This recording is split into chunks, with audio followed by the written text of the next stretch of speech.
Welcome everyone. तो अभी तक हमने सेक्सुअल रिप्रोडक्शन के पहले इवेंट प्री फर्टिलाइजेशन इवेंट में गेमेटोजेनेसिस और गेमेट ट्रांसफ़र को देखा। तो अब कंटिन्यू करते हैं फर्टिलाइजेशन से। तो देखिए, the most vital event of sexual reproduction is perhaps the fusion of gametes. This process called syngamy result in the formation of diploid zygote. The term fertilization is also often used for this purpose. अब देखिए, जो most vital event है sexual reproduction का वो fusion of gamete है। तब जब fusion of gamete होगा तभी जाइगोट बनेगा। This process called syngamy result in the formation of a diploid zygote. तो सिंगैमी जो टर्म है वो डिफाइन करता है fusion of gamete. It is just the process, the word defining fusion of gamete, ठीक है, which result in the formation of diploid zygote. The term fertilization is also often used for this process. The term syngamy and fertilization are frequently used though interchangeably.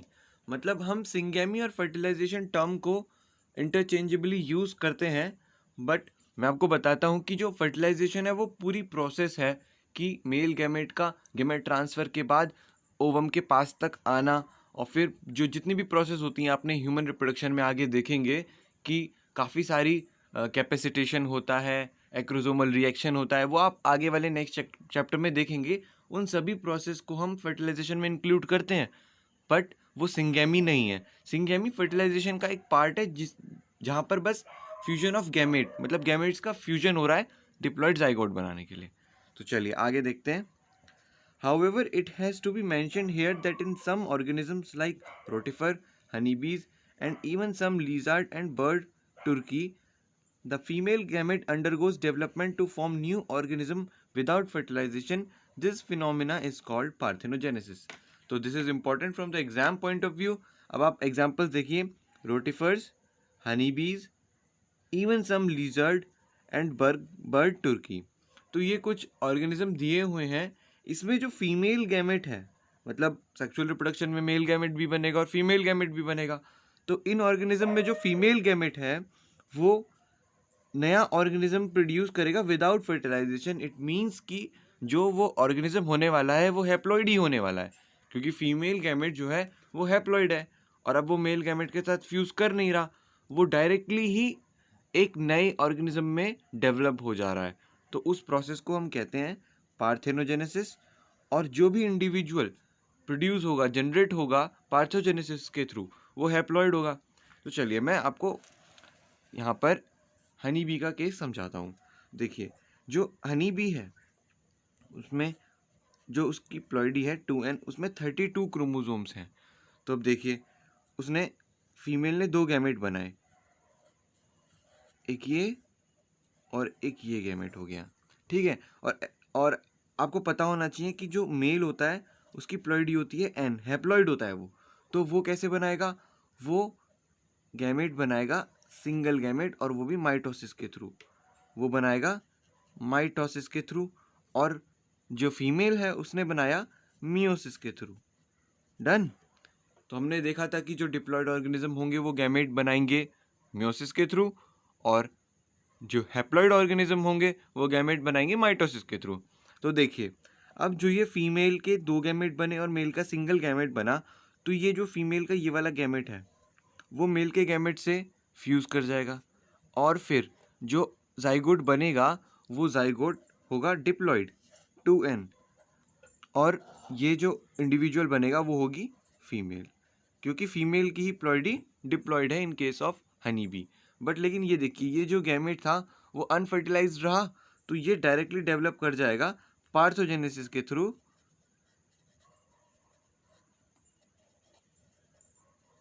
पार्थोजेनेसिस के through mail में, जिसकी ploidy कितनी है n। Done. तो ये था case honey bee का। तो कुछ ऑर्गेनिजम्स में गैमेट विदाउट फर्टिलाइजेशन डायरेक्टली नए ऑर्गेनिज्म में डेवलप हो जाता है, उस प्रोसेस को हम कहते हैं पार्थेनोजेनेसिस। और एग्जांपल्स आपने देखे, rotifers, honey bee, some lizards and birds like turkey. अब देखिए आगे पढ़ते हैं। Where does syngamy occur? In most aquatic organism such as majority of algae and fishes as well as amphibians, syngamy occurs in the external medium, the outside of the body of the organism. This type of gametic fusion is called external fertilization. तो ये तो clear है कि जो algae हैं, कुछ fishes हैं, amphibians हैं, उनमें जो फीमेल होगी वो भी अपने गैमेट वाटर में रिलीज करेगी और मेल होगा वो भी अपने गैमेट वाटर में रिलीज करेगा। वो दोनों वाटर में ही फ्यूज करेंगे, वाटर में ही सिंगैमी होगी। तो इस तरह के फर्टिलाइजेशन को हम बोलते हैं external fertilization. Means fertilization fusion of gamete outside the body of organism is called external fertilization. अब देखिए आगे, organisms exhibiting external fertilization show great synchrony between the sexes and release a large number of gamete into the surrounding medium in order to enhance the chance of syngamy. This happens in the bony fishes and frogs where a large number of offsprings are produced. A major disadvantage is that the offsprings are extremely vulnerable to predators, threatening their survival up to adulthood. अब देखिए, जितने भी organism external fertilisation के through reproduce करते हैं उनमें उनको एक डिसएडवांटेज होती है, उनके लिए खतरा होता है कि जब वो अपने गैमेट एक्सटर्नल मीडियम में रिलीज करते हैं तो काफ़ी सारे प्रेडेटर्स होते हैं जो उनके गैमेट्स को खा जाते हैं या फिर डेवलपिंग जाइगोट को वो डिस्ट्रॉय कर देते हैं।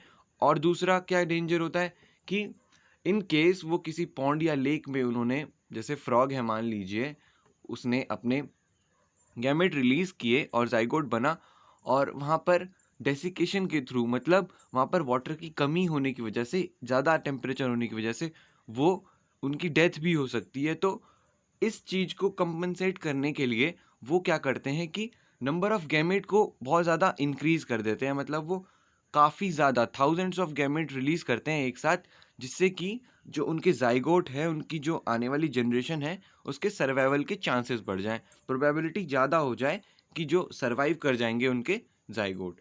क्योंकि डेवलप होने के बाद काफ़ी सारे प्रेडेटर्स हैं सी में और काफ़ी कंडीशंस ऐसी आ सकती हैं, वो सूख सकते हैं गैमेट्स, तो उसको कंपनसेट करने के लिए काफ़ी लार्ज अमाउंट ऑफ गैमेट वो रिलीज़ करते हैं।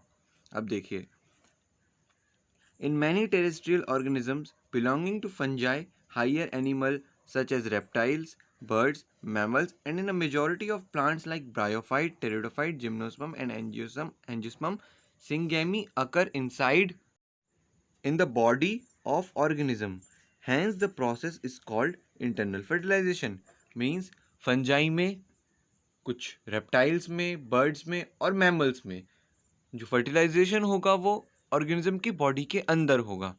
तो उस टाइप के फर्टिलाइजेशन को हम इंटरनल फर्टिलाइजेशन बोलेंगे। अब देखिए, in all these organisms egg is formed inside the male body where they fuse with the male gamete.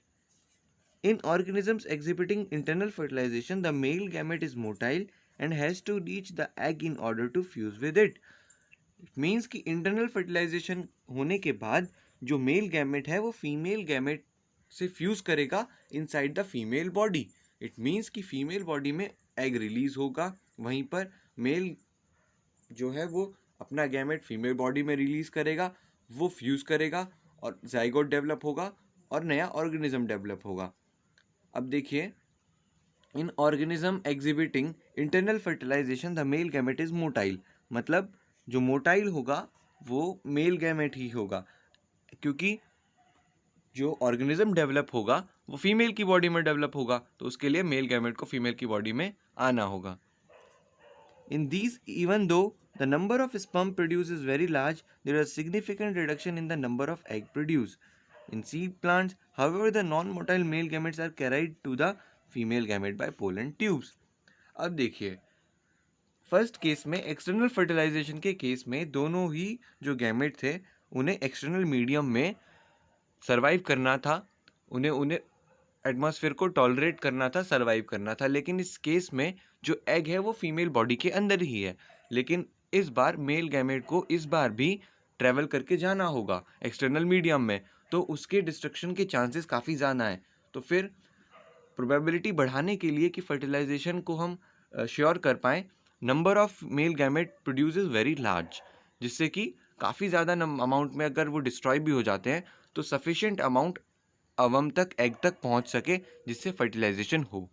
देखिए, in seed plants however the non motile male gametes are carried to the female gamete by pollen tube. आपने देखा होगा कि flowers में जो pollen grain होते हैं वो मोटाइल नहीं होते एज सच, फिर भी पॉलिनेशन के थ्रू उन्हें फीमेल गैमेट तक पहुंचाया जाता है और वो पोलन ट्यूब के थ्रू एंटर करते हैं स्टिग्मा स्टाइल से होते हुए ओवरी में, जहाँ पर वो एग से जाकर फ्यूज कर जाते हैं। तो चलिए, ये हमारा फर्टिलाइजेशन इवेंट खत्म हुआ, जो कि काफ़ी क्रूशियल इवेंट था सेक्सुअल रिप्रोडक्शन में, इट इज़ इम्पॉर्टेंट। तो अब देखिए, पोस्ट फर्टिलाइजेशन इवेंट्स के बारे में पढ़ते हैं। Events in sexual reproduction after the formation of zygote are called post fertilization event.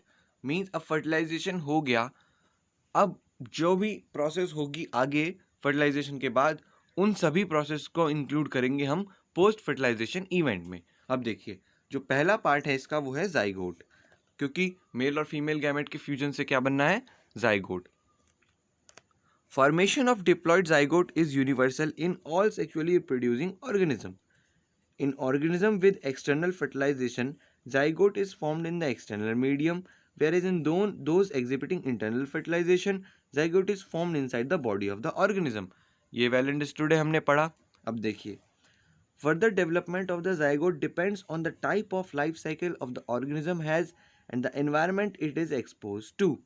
अब देखिए, जो जाइगोट की आगे की डेवलपमेंट होगी वो किस तरह की होगी, ये इस बात पर डिपेंड करेगा कि उस ऑर्गेनिज्म का लाइफ साइकिल क्या है और उसका एनवायरनमेंट क्या है आसपास का। तो देखिए, आगे देखते हैं कैसे। In organism belonging to fungi and algae, zygote develops a thick wall that is resistant to desiccation and damage. It undergoes a period of rest before germination. अब देखिए, इन्होंने बताया है कि फंजाई और एल्गी में जो जाइगोट होता है वो एक थिक वॉल डेवलप करता है अपने चारों तरफ, जो कि उसे सूखने से और उसको डैमेज होने से बचाती है। It undergoes a period of rest before germination.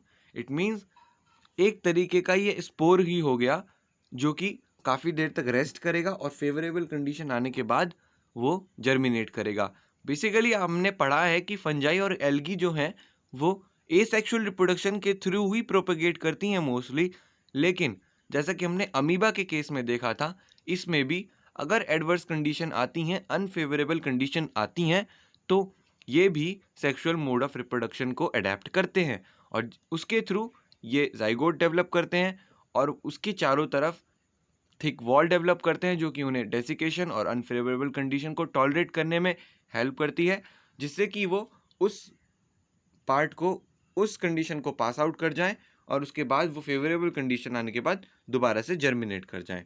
अब देखिए, in organisms with haplontic life cycle, as you have read in class 11th, zygote divides by meiosis to form haploid spores that grow into haploid individual. अब देखिए, मैं आपको दोबारा से revise करवाता हूँ। आइए देखिए, एल्गी के केस में हमने क्लास 11th में पढ़ा था। मान लीजिए कि ये कोई एल्गी है, अब हमें पता है एल्गी की जो काफ़ी सारी एल्गी हैं जिनकी प्लॉइडी डिप्लॉइड भी है, हैप्लॉइड भी है। तो हम अभी बात कर रहे हैं हैप्लॉइड के बारे में। देखिए, इसकी प्लॉइडी हो गई हैप्लॉइड। अब देखिए, इसने गैमेट प्रोड्यूस किया, तो सिंपल है, ये तो बात तय है कि अगर ये हैप्लॉइड है तो गैमेट किस प्रोसेस के थ्रू प्रोड्यूस होंगे, माइटोसिस के थ्रू। ये गैमेट प्रोड्यूस हुआ। देखिए, अब ऐसे ही एक और गैमेट आएगा दूसरी बॉडी के थ्रू। मान लीजिए ये आया दूसरी बॉडी के, दूसरी एल्गी के थ्रू ये गैमेट आया। अब ये आपस में फ्यूज़ करेंगे, तो इन्होंने क्या बनाया, जाइगोट। अब ये जाइगोट कैसा था, डिप्लॉइड, लेकिन इनकी लाइफ साइकिल कैसी है, हैप्लॉन्टिक। इट मीन्स इनकी लाइफ साइकिल में हैप्लॉइड स्टेज ही रहने वाली है। तो अब जाइगोट तो बन गया डिप्लॉइड, अगर इसमें माइटोसिस हुई तो जो आगे का ऑर्गेनाइजेशन होगा वो डिप्लॉइड ही होगा। तो उसको कैसे चेंज करेंगे ये लोग अपने आप को हैप्लॉइड रखने के लिए, तो जाइगोट जो होगा उसमें होगी मियोसिस, और इसी को बोलते हैं हम जाइगोटिक मियोसिस। हम बहुत देखेंगे टेरिडोफाइट ब्रायोफाइट में होती है स्पोरिक मियोसिस, उसमें स्पोर्स बनते हैं मियोसिस के थ्रू, और यहाँ पर जो है जाइगोट में मियोसिस हुई, उसके बाद से फिर क्या हुआ, हैप्लॉइड बन गया। हैप्लॉइड होने के बाद में ये डिफ्रेंशिएट कर जाएगा और एल्गी बन जाएगी जो कि होगी हैप्लॉइड। इट मीन्स कि उसमें जाइगोट स्टेज पर ही मियोसिस हुआ। आगे भी मैं आपको बताऊंगा कि ब्रायोफाइट और टेरिडोफाइट में कैसे स्पोरिक मियोसिस होती है, और हम देखेंगे कि हमारे जो डिप्लॉयड ऑर्गेनिजम्स हैं हायर क्लास के, उनमें गैमेटिक मियोसिस होती है। तो ये 3 टाइप की मियोसिस हैं, जाइगोटिक मियोसिस, स्पोरिक मियोसिस और गैमेटिक मियोसिस। तो एल्गी के केस में जो कि हैप्लॉइड थी, हुई जाइगोटिक मियोसिस। जाइगोट हैप्लॉइड था, उसने हैप्लॉइड प्लांट बॉडी बनानी थी, तो उसमें हुई जाइगोटिक मियोसिस। अब आगे देखिए, zygote is the vital link that ensure continuity of species between organism of one generation and the next।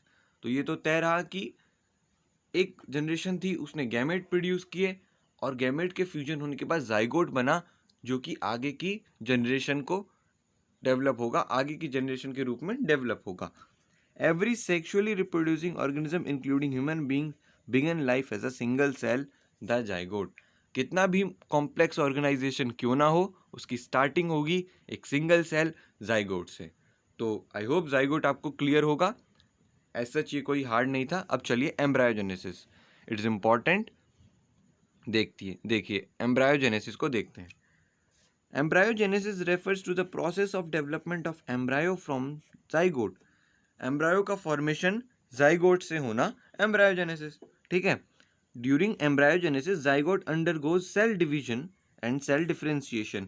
I hope आपको इन दोनों में डिफरेंस पता हो। चलिए मैं आपका फिर भी क्लियर करता हूँ। सेल डिफरेंशिएशन मीन्स माइटोसिस और मियोसिस, जहाँ पर सिर्फ सेल डिवाइड कर जा रही है, उसमें और बाकी कोई चेंजेस नहीं आ रहे।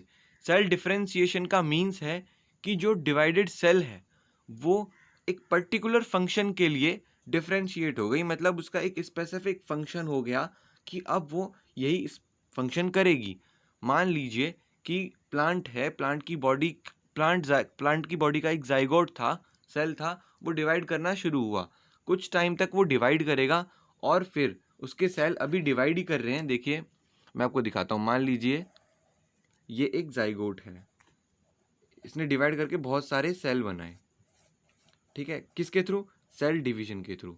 अभी ये सेल जो है आपस में आइडेंटिकल है, ये सेल जो है आपस में आइडेंटिकल हैं, इनमें कोई भी चेंजेस नहीं है।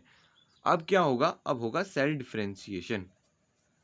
सेल डिफरेंशिएशन, उसमें क्या होगा कि कुछ सेल जो हैं वो मान लीजिए मेरिस्टेमेटिक हो गए, कुछ सेल परमानेंट हो गए, कुछ सेल जो हैं वो वैस्कुलर बंडल बनाएंगे। इट मीन्स कि उनका एक फंक्शन स्पेसिफिक कर दिया हमने, तो उसी प्रोसेस को हम कहते हैं सेल डिफरेंशिएशन। आई होप आपको समझ में आया होगा। अब देखिए आगे कंटिन्यू करते हैं।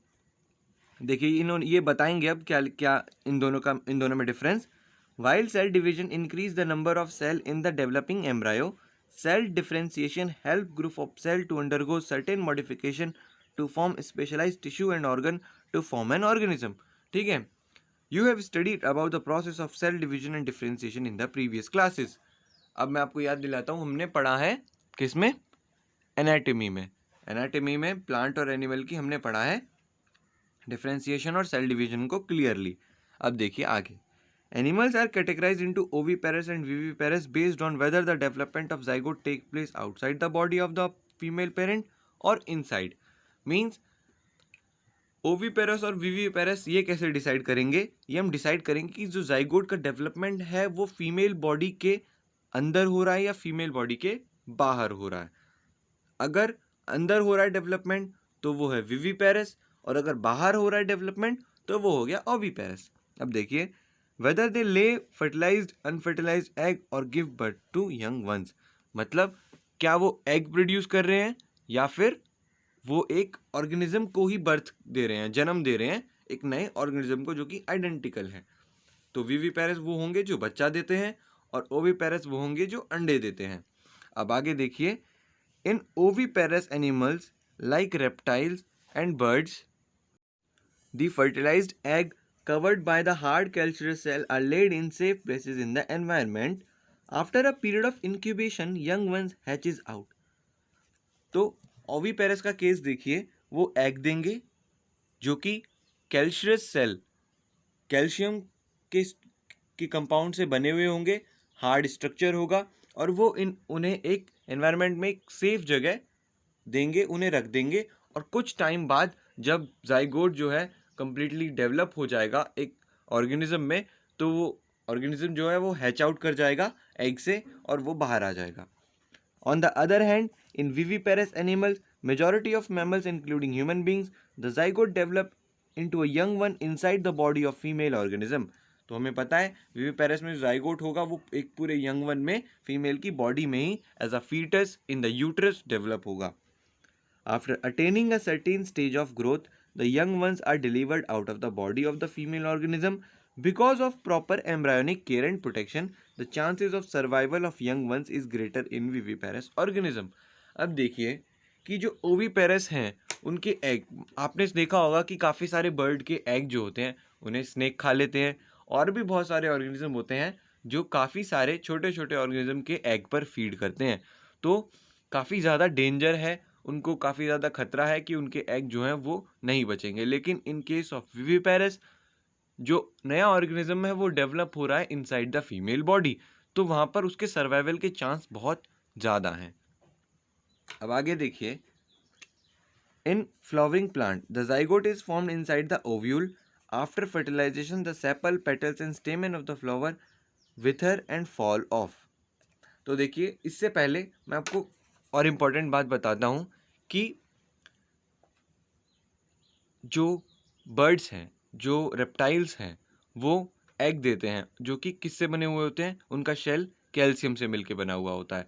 अब क्या होता है कि जैसे जैसे वाटर पॉल्यूशन बढ़ रहा है, इट मीन्स कि उसमें काफ़ी सारे केमिकल्स लाइक डीडीटी और बहुत सारे पेस्टिसाइड जो हैं वो एक्यूमुलेट करते हैं। और आपने पढ़ा होगा प्रीवियस क्लासेस में बायोमैग्निफिकेशन के बारे में कि एक छोटी फिश ने उस पेस्टिसाइड को खा लिया, एक बड़ी फिश ने बहुत सारी छोटी फिश को खा लिया, और फिर एक बर्ड ने उस फिश को खा लिया। तो जो बर्ड है उसके अंदर जो केमिकल है, जो पॉइजन है, उसकी कंसंट्रेशन सबसे ज़्यादा होगी, और उसकी वजह से क्या होगा, उसके कैल्शियम मेटाबॉलिज्म पे असर पड़ता है, जिसकी वजह से उसके जो शेल हैं, उसके जो एग के शेल हैं वो कम्प्लीटली डेवलप नहीं हो पाते, कम्प्लीटली फॉर्म नहीं हो पाते, जिसकी वजह से जो उसके अंदर का यंग वंस है वो प्री मैच्योर कंडीशन में ही मर जाता है, वो कम्प्लीटली सर्वाइव नहीं कर पाता। जो शेल है वो ऑर्गेनिज्म की प्रोटेक्शन नहीं कर पाता। तो दिस इज़ द एरिया हमें पता होना चाहिए कि जो वाटर पॉल्यूशन है उसका बर्ड्स पे और बाकी एग लेइंग एनिमल्स पे क्या कितना बुरा इम्पैक्ट पड़ता है। तो चलिए हम पढ़ रहे थे, the flowering plant the zygote is formed inside the ovule after fertilisation the sepal petals and stamen of the flower wither and fall off. तो अब तक हमने एनिमल्स के बारे में देखा, ओवीपेरस और विविपेरस। अब फ्लावरिंग प्लांट्स के बारे में देखिए। Zygote is formed inside the ovule after fertilisation the sepal petal and stamen of the flower wither and fall off. तो आपको पता है कि जाइगोट ओव्यूल के अंदर बनेगा क्योंकि ओव्यूल के अंदर एग है, और जो मेल गैमेट है वो पोलन ट्यूब के थ्रू आया है ओव्यूल के अंदर, और वहाँ पे फर्टिलाइजेशन हुआ है, जाइगोट बना है, और फर्टिलाइजेशन के बाद सेपल पेटल और स्टेमन जो है वो फ्लावर से गिर जाएंगे। अब देखिए इसने पूछा है कि can you name a plant in which the sepal remain attached. तो याद करने की कोशिश कीजिए। चलिए मैं आपको बता देता हूँ कि ब्रिंजल, होप अब आपको याद आ गया होगा कि ब्रिंजल में आप देखते हैं कि सेपल अटैच रहते हैं जब तक हम उसे यूज़ नहीं कर लेते तब तक। अब आगे देखिए, the pistil however remain attach to the plant. अब पिस्टल जो है फीमेल पार्ट है, और जो पिस्टल का ही पार्ट ओवरी भी है, तो ओवरी को ही डेवलप होना है आगे फ्रूट में, तो वो तो अटैच रहेगी। The zygote develop into the embryo and the ovules develop in the seed. जो जाइगोट होगा वो एम्ब्रायो का फॉर्मेशन करेगा, और ओव्यूल जो होंगे वो सीड का फॉर्मेशन करेंगे, right. The ovary develop into the fruit which develops a thick wall called pericarp that is protective in function. After dispersal seed germinate under favourable condition to produce new plants. It means कि जाइगोट जो था उसने क्या बनाया, embryo, ठीक है। Ovule जो था उसने बनाए सीड्स, और जो जाइगोट है वो है कहाँ, बेसिकली वो ओव्यूल के अंदर ही है ना। तो जो सीड के अंदर क्या क्या है। जाइगोट इट मीन्स एम्ब्रायो होगा और कॉटिलिडन होंगे, और उसके चारों तरफ ओवेरी थी, ओव्यूल के चारों तरफ, वो डेवलप हो जाएगी फ्रूट में, और जो ओवेरी की वॉल थी वो डेवलप हो जाएगी फ्रूट वॉल के रूप में, जिसे हम पेरिकार्प बोलेंगे। अब देखिए कुछ स्ट्रक्चर दिए हुए हैं जहाँ पे मेंशन किया गया है कि सीड कौन सा है और पेरिकार्प कौन सा है, तो आप इनको देखिए और समझने की कोशिश कीजिए। आई होप कि आपको ये चैप्टर अच्छे से समझ में आया होगा। वैसे ये काफ़ी आसान चैप्टर था। अब आगे आप इसकी समरी पढ़िएगा, और कोई डाउट हो तो आप कमेंट में मुझसे पूछ सकते हैं। आगे हम अपना नेक्स्ट चैप्टर स्टार्ट करेंगे, sexual reproduction in flowering plants. उससे पहले मैं एक एक्स्ट्रा कवर लेसन लेंगे, हम पढ़ेंगे कि जो जो एरियाज अलग से एनसीईआरटी के अलग से इस चैप्टर से रिलेटेड हैं और जो हमारे एग्जाम में आ सकते हैं, हम उनको कवर करेंगे। तो थैंक यू एवरीवन, और आज ही हमारा चैप्टर फिनिश हुआ।